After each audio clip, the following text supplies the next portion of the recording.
Monday mornings with Matt and Kevin. What's in the news?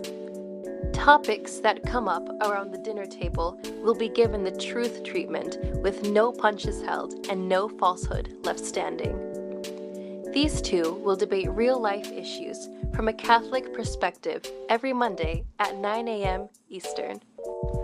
There's so much to talk about, so let's get down to business. Here are Matt and Kevin.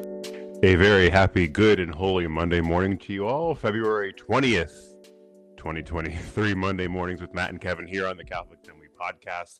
We've got Lent coming up this week, Kevin, so I hope all of our listeners out there are eating their pasta and their calamari and their shrimp and all of their good Italian food, getting themselves ready for the big Lenten fast. But hey, we want to just take right off here. What a train wreck of a Biden administration, right? This has made news, possibly as a cover-up to some other news. I don't know, anything floating around out there that we might want to ignore. I don't know, but why don't we just jump right into this? Some hot news to get you started off for the week here. So everybody knows about the train wreck, right? I think everybody has kind of at least heard some information about this train in Ohio, in East Palestine, one of the towns there, kind of going off the rails and having a chemical accident. But what I was able to find for our listeners today was kind of some information you're not going to catch in the mainstream news. And I figured I would bring it to you all, keep you all informed. So just jumping into it. So the article here that I came across, it was called "The Federal Response to East Palestine's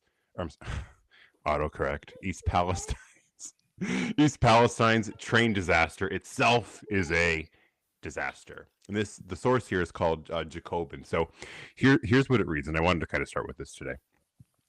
So many concerns of the East Palestine residents, as well as those in the rest of the nation, stem from the fact that the derailed train had 20 cars of hazardous material.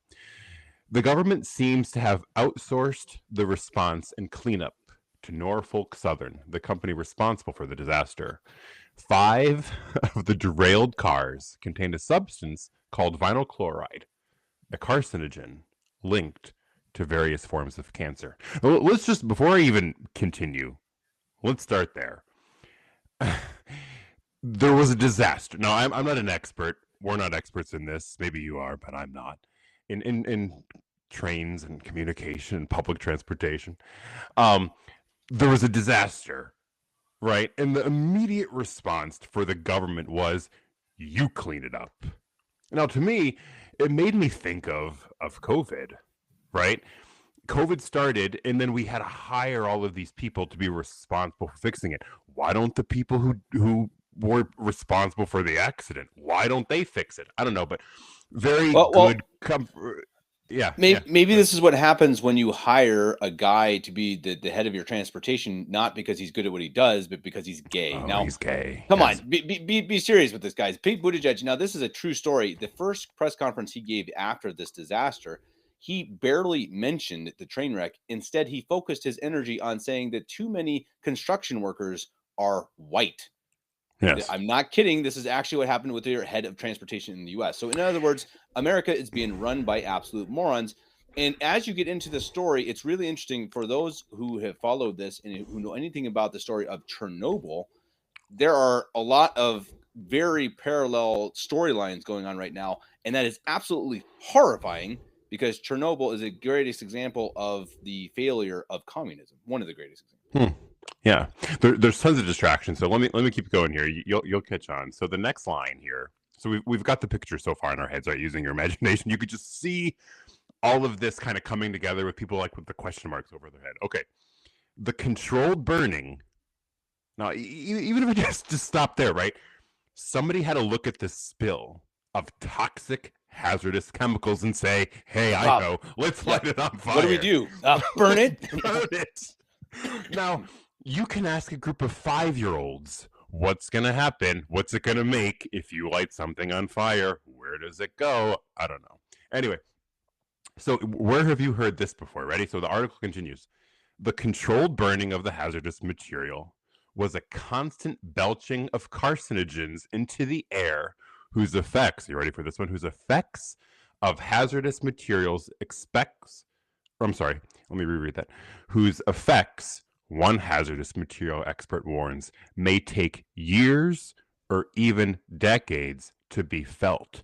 Where have we heard that before? I don't know. Why don't you take this shot and we'll see how you're doing in 10 years?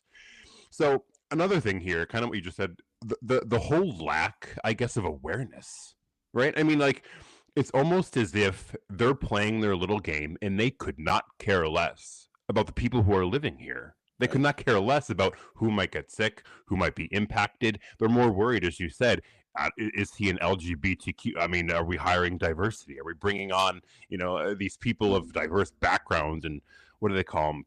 POCs, people of color. I don't know. They come up with all these terms.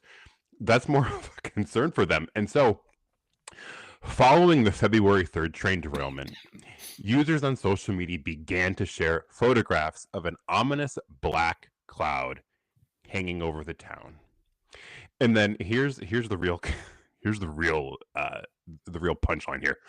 So it's kind of like the balloon, where this stuff is going on, and the people, the residents, are like, by the way, what's kind of going on here? So not only did because of the people noticing these things, did the Environmental Protection Agency say, well, hey, chemicals are released in the air now, like, just warning. But people reported walking into what they said looks, feels, smells, and tastes like a contaminated zone, and the government said, don't worry about it. Now, I don't know about you, Kevin, but if I look, feel, smell, and taste, I don't know what they're eating, but in an area that reminds me of a contaminated zone, and the government says, no, you're fine, aren't you going to trust maybe your senses before how insane is this? Is that we have a government that's been telling us for years now, pounding into our heads how important the environment is. Environment. Kill all the people, kill all the babies. Do everything you can. It doesn't really matter as long as you save the environment. And then you have an actual legitimate environmental disaster, and they don't care. They're shrugging their shoulders. These are the people. They're hiding it. They're hiding it. There's a massive black cloud over a state, but your gas stove is the problem. Totally. Remember that. The war on gas stove. So now let me twist into this here. So, okay, now let's kind of reel this into responsibility, right? So who are we going to look towards? Pete Buttigieg. So here's what's great. Secretary, so this is from a different article. It's called U.S. Workers Blame Ohio Train Derailment on Corporate Cost Cutting. So Secretary of Transportation Pete Buttigieg, highly qualified Pete Buttigieg, resorted to falsely suggesting that he does not have the power to compel rail industries to upgrade their safety equipment and procedures. Buttigieg indicated that he cannot reinstate law requiring some trains carrying hazardous material to replace, are you ready for this one, their Civil War era braking system. What? Into an electronic controlled brake technology. So, okay. My first question when reading this is, what can you do? If you are the Secretary of Transportation, you're going to resort to, well, my hands are tied? Then what are you doing? Are you looking out of your room with binoculars saying, yeah, traffic looks good today? Like, what kind of powers do you have? These trains, and this is what they discovered, these trains carrying this hazardous, flammable material have Civil War era technology in a lot of their braking systems. So, again, now they're going to tell us, now this is not in the article, but they're probably going to tell us that we can't afford, right, to upgrade this. And Buttigieg even said here, I've got the quote, he said, quote, we're constrained on what we can do. Okay. How much money, again, we bring this back, I feel like, a lot, but how much money do we funnel to not only Ukraine, but to India, to Pakistan for gender studies? We pump money out like it's, no pun intended, like it's water. Like we just hand it out. But when it comes to our own technology, we're constrained. Why isn't there a constraint on sending $20 billion to Ukraine every week? Why, the list is endless. But suddenly, when it comes to problems here, we're constrained, or we don't have the power to do that. It makes you feel like they don't want to. And I guess the question kind of becomes, well, why don't they want to? And I guess we're kind of left with that.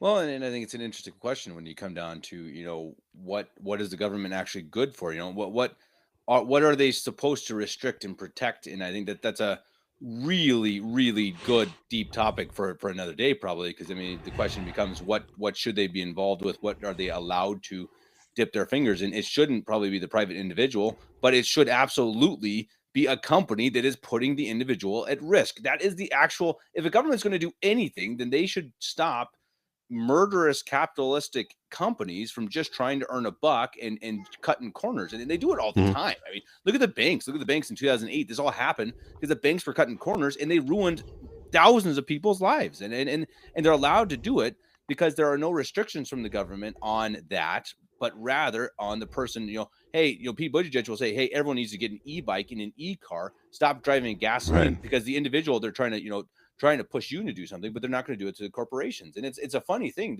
that used to be one of the fights of the left, right? The left was always anti-corporation. And ironically, now you see it kind of turned a bit, and the left is fully supporting corporations, and the people on the right are kind of like, hey, wait a second.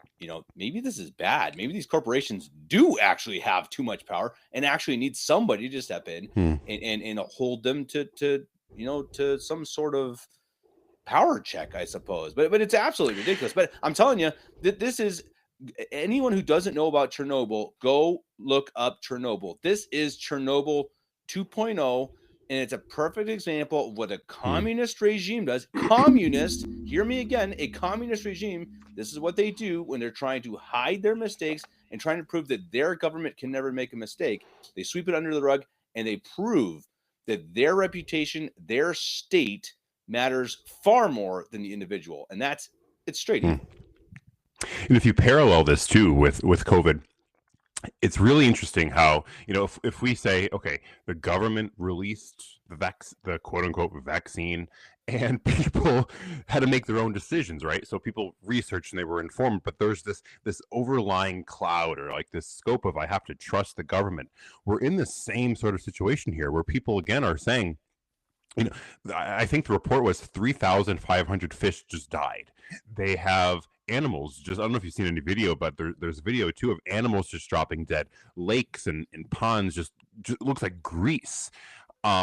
And the government is telling you, you're fine, you can go back. So it's like one of those things where, am I going to trust my own judgment, where I am able to, assess the situation and make my own decision here? Or am I just going to listen, well, the government says it's okay, as I drink purple water? And Tucker Carlson, he reported that the Ohio River drains into the Mississippi, and he reported that it could possibly reach up to 1/10 of the drinking water of the population of the U.S. 1/10, Matt. Yeah. This is so unimaginably it could be one of the most catastrophic scenarios of our lifetime, and nobody seems to care. Right. Well, the balloons. But the balloons, right? Yeah. And the thing that's really crazy here is so obviously they lit it all on fire and it went into the air to the sky. And then people as far as Connecticut, Massachusetts, New Jersey have reported, I don't know if you've caught this, but weird colored droplets on their cars, or like a smog over over their cars. So now people in that part of the country are concerned, like, okay, that instance is a little bit removed from us. It's a distance away. It's a distance away, but now we've got rain bringing this acid. There were people who were saying that their windshields were like just yellow, like with smog and whatnot. Now it's like, okay, what am I breathing in? What am I drinking? And as you said, a tenth of the drinking water.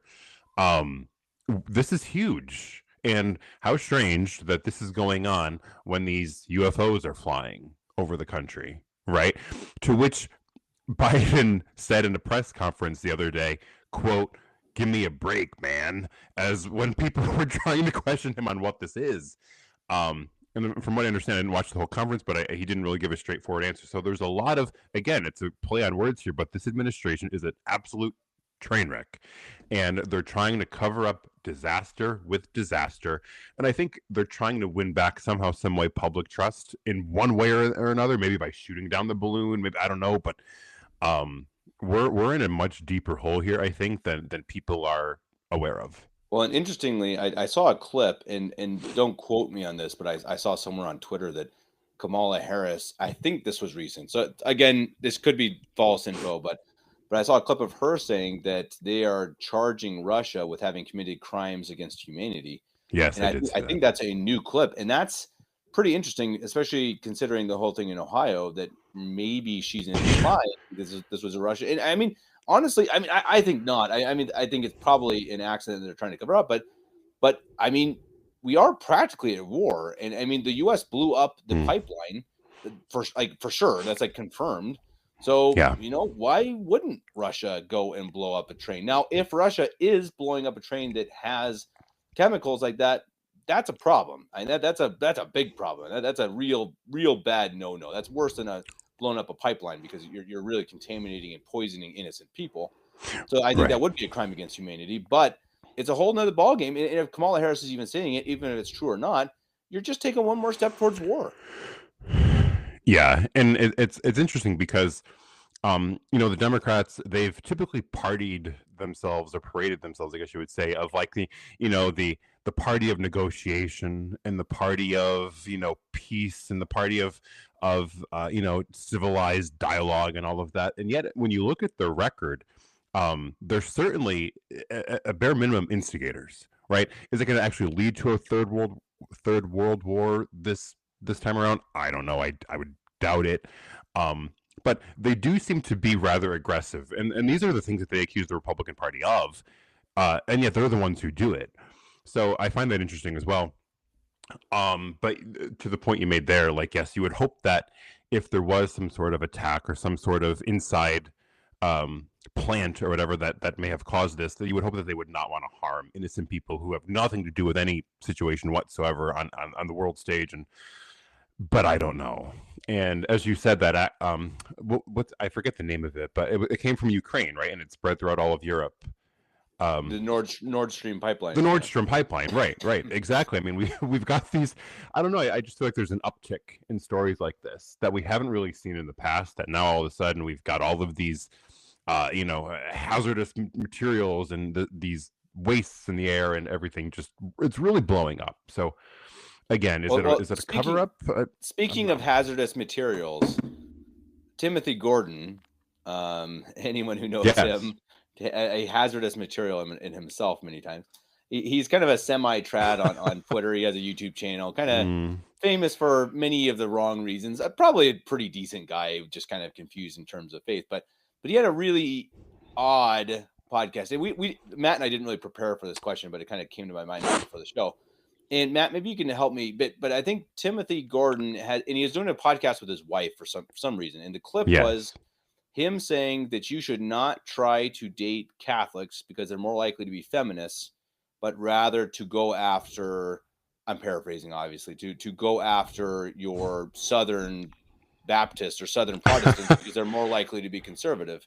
What is that kind of? That's kind of the basic gist of what he said, right? Right. And he got a lot of pushback on that. Absolutely. And it made me think. So I kind of went in two different directions when I heard / saw this.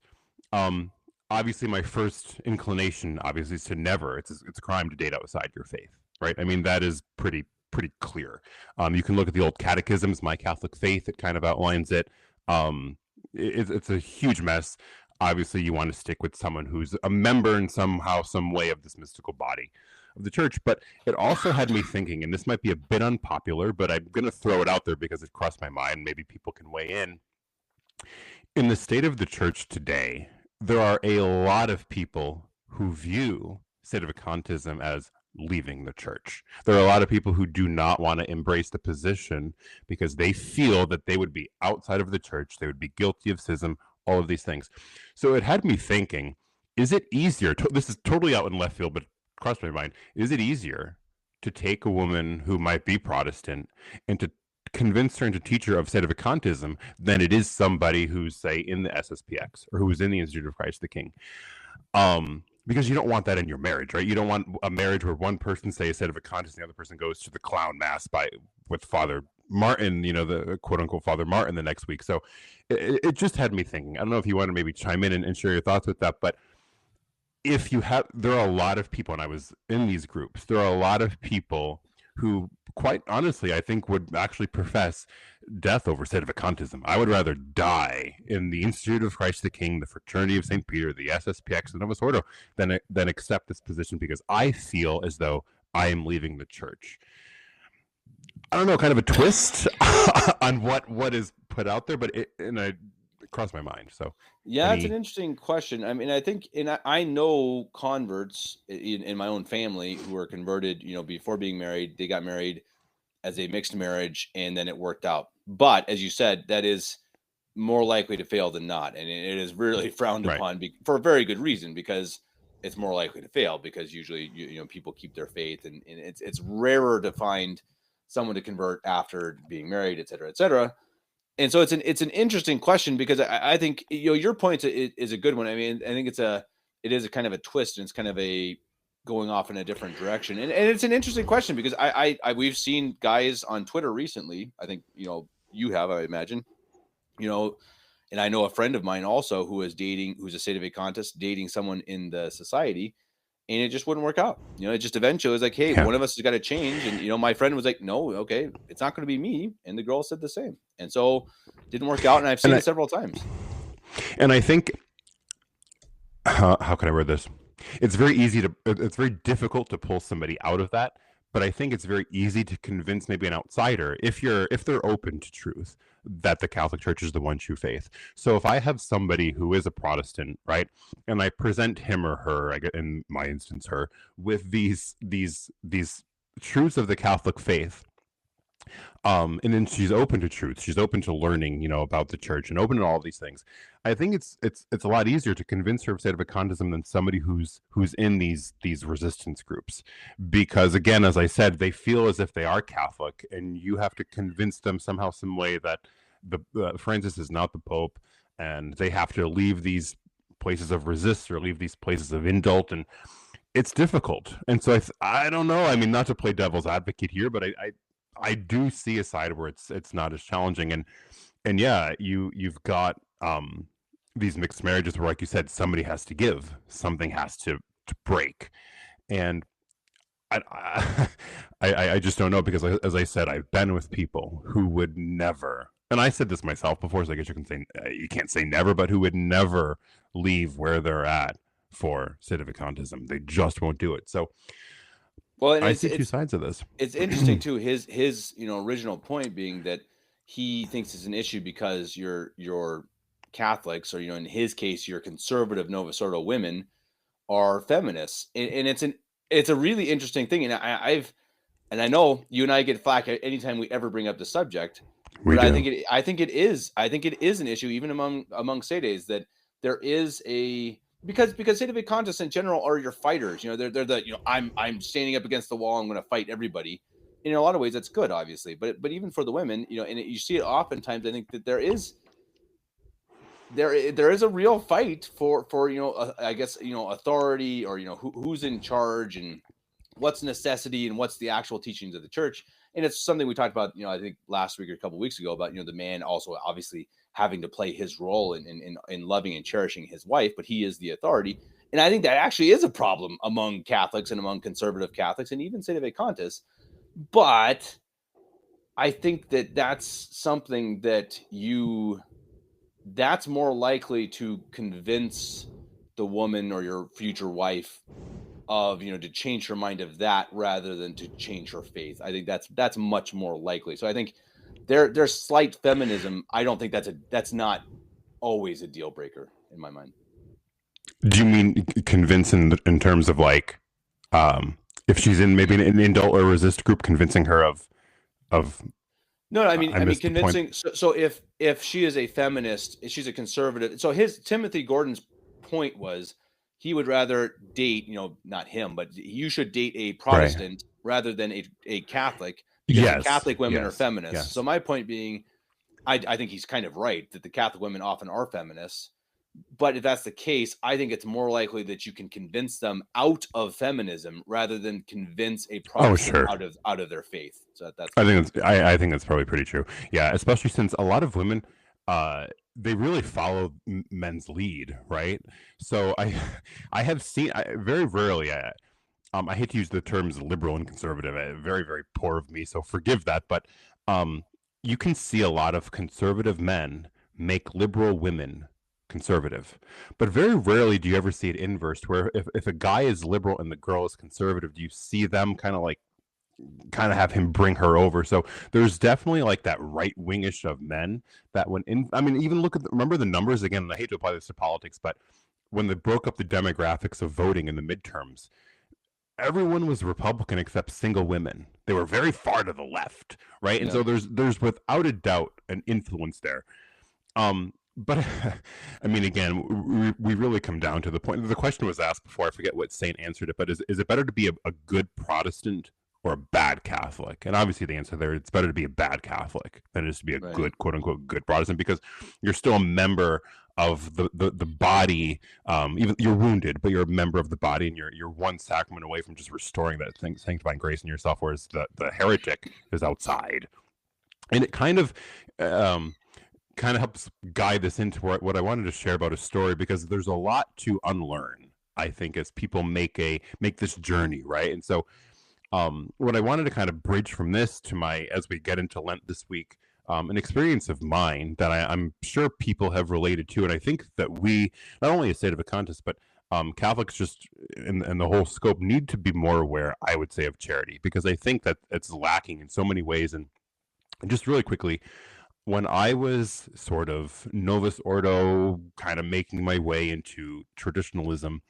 to the indult, to the diocesan Latin Mass, I was fortunate to have people to help guide me and help point me in good directions and help teach and all that. And one of the things that I found hardest was there was a lot to unlearn, because a lot that what was taught and demonstrated and showed and presented ended up being all wrong, right? Like, you don't do it that way. So I remember, this was years ago now, but this has stayed with me. I was doing everything that I could to learn how to be a good Catholic. I wanted to do everything properly.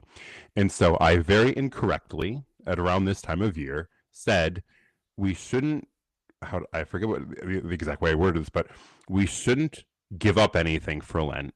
We should do more. One of the things that I said, because that was very common in the Novus Ordo Church, people give up chocolate, or don't do that. Do something a little bit more. And so I said that. I thought that was the right way to do it. And someone that I knew, who I think was SSPX at the time, while I was still just making my way out of Novus Ordo, absolutely dragged me for that one. Took the hammer to the head and said, this is modernist, this is wrong, this is that wicked infiltration of the modernist Vatican II Church that is contaminated our minds and has just hung me out to dry. And I remember thinking, there are people who are of ill will, who do wish to infiltrate, but I'm not that person. Right? Like, I want to be a good Catholic. And that response, the way you responded to my false statement here, was completely, inappropriate. And I think that and I'm guilty myself too, there are a lot of people in all these groups who are of goodwill. And maybe we just, instead of maybe presenting things to them in a truthful or honest way and teaching them, we hammer them over the head. And it's hard to tell, right? Because people may not know other people's intentions. And I don't know, is he interested, or is he really trying to be a good Catholic, or is he bringing that modernist filth in with him? It's hard to tell, but just something that I remember, and I kind of wanted to share. Maybe people who are listening maybe want to comment and share any experiences like that they might have endured as well. But there's just that, and it's hard for me too. I'm guilty of it, but there's that instance, or that desire maybe to just smash people, rather than say, well, hey, I know that he does want to be a good Catholic. I know that he is open, or he or she is open to learning the truths of the faith. I can present it in a way that's a lot more charitable. And I think as we head into Lent, this Ash Wednesday, February 22nd, just keeping that in mind too, is there are a lot of people. Francis is a great walking, talking advertisement for sedevacantism. Be a bit more open and charitable and willing to listen and to talk about a lot of these issues that are coming up, rather than just accusing people. Well, it's fitting because the epistle today is the epistle of love, I suppose, from St. Paul. That charity is not puffed up, etc. And it's really true. And I think it's a point that can't really be made enough, because I think all of us, especially when we're totally convinced of our position, which most people are, Sure. you tend to be blinded by the fact that, even if you are right, not everyone's at the same point you are. Maybe they weren't raised the same way. Maybe they haven't been given the same chances. Maybe they haven't been given, the grace, or haven't followed the grace God has given them yet to do it. And maybe you're the chance to convert them. And that's something that always sticks in my mind, that you don't know that maybe you're the chance that one person gets to actually know the truth. Maybe you have one chance, maybe you have one sentence to convince someone of the truth. If it's a Buddhist or a Catholic, Novus Ordo Catholic, whatever. And if you, as you say, if you do it harshly, and if you do it hard, and if you do it in a way that make them feel small, then like guaranteed it's not going to be that chance that's going to be that kernel of truth, because we all know that our words are not going to be what changes someone almost ever. Maybe we'll plant a small little kernel, right, and maybe push in a slight direction. They have to make that choice through God's grace. But boy, you're so right. I mean, I think that, and it's so easy in the time of the internet, social media. It's so easy to get snarky and to be this kind of an arrogant jerk. I've done it plenty of times. Just be like, hey, moron, that idiot. Yeah, exactly. Why don't you think like I think? And it's like, well, come on. I think, especially if we really want to convince somebody, you just got to understand that honey attracts flies better than vinegar, right? Right. And again, you look at a lot of these saints too, and I brought this up maybe a week or two ago with us here. People really don't look at the saintly examples. I think we brought up Louis Martin, the father of Saint Therese, right? They don't look at maybe how a lot of these people really might have approached everyday people, everyday citizens, right? Yeah, a lot of them were warriors ready to go to battle, and they've taken on massive powers that be. But I think in their everyday interactions with people, St. Francis de Sales, St. Francis of Assisi, they were firm, they were uncompromising, really, but charitable. And they never ceased to preach dogmas of the church. They never ceased to stand by the truths of the faith, but they did it in a way that was very presenting. I mean, I think of St. John Vianney, who heard confessions for 18 hours a day. Like, these men just drew people to them, and I don't think they were doing it by insulting people and hammering them over the head, which is very, very easy, I think, for a lot of us to do as well, because we've realized, I think a lot of us are just passionate. We realize that we've discovered these truths, and we understand them, and we embrace them, and we know them, and we want other people to be convinced by our arguments. Scripture says rebuke, convince. There's another word there, I'm forgetting it, but we want to take that into account when we're talking with people. So yeah, just a reminder for Lent. Well, and why are we called Christians, right? We are Christians because we are supposed to be Christ-like. As they say, that you'll be known by your charity to each other. This is really the basic tenet of Christ. Christ's teachings was charity. Love one another, and love me, pretty much. Love God, love your neighbor. That's pretty much it. Catholic faith is not easy, but it's very simple. And so it really is incredible, again, that we get so caught up in being right that we forget to be Christ-like. So I think that's really important. Right. And I've heard this, Protestants will say that about us. I'd be like, wow, you don't seem very Christian. And it's like, well, doggone it, you're right. I don't seem very Christian. It's like, and it's terrible. I wish I could say otherwise, but oftentimes it is the case. And it's like, well, what are we? What are we being an example for? And if in front of our name, as it always should be, is Christian and Catholic, remember what that means. To be Christ-like. Right. And another thing too, just a reminder, I got this. So I ordered a few months ago now, it must have been December. I ordered some booklets in the calendar that I have here off the CMRI store, their website. And they just have, I mean, people, if you don't know about it, because I didn't know about it for a while, but they have this beautiful online store. I mean, no one can see us, so it doesn't do me any good to hold stuff up, but just beautiful books and crucifixes, like for Lent. If you're looking for something to read for Lent, or even buying a crucifix just to use to meditate on, the CMRI store has incredible and pretty cheap booklets. And I'm looking at these ones here. Let's see. The Holy Will of God, $5. Calvary and the Mass, $8. Saints and the Sinners of Calvary, $7. I mean, the list goes on and on here. Sins and its Consequences, $9. Spiritual Combat. These are they're cheap and excellent books to use during this Lenten season. So I'm not paid to say this, but yeah, go to the CMRI store, check it out there. They've got so many wonderful images and like it's easy to get it. I think the other day when I did, I was adding like these $5 little things, and it ended up becoming like $70 before I knew it because you click add. But certainly something to check out, Kevin, for this Lenten season. No, I think that's a good idea. And as we head into it, our plan is to continue doing this podcast, doing the series, continuing podcasting as normal. I've had people ask me, are you going to change things up for Lent? And it's a good question. It's something we've pondered a lot.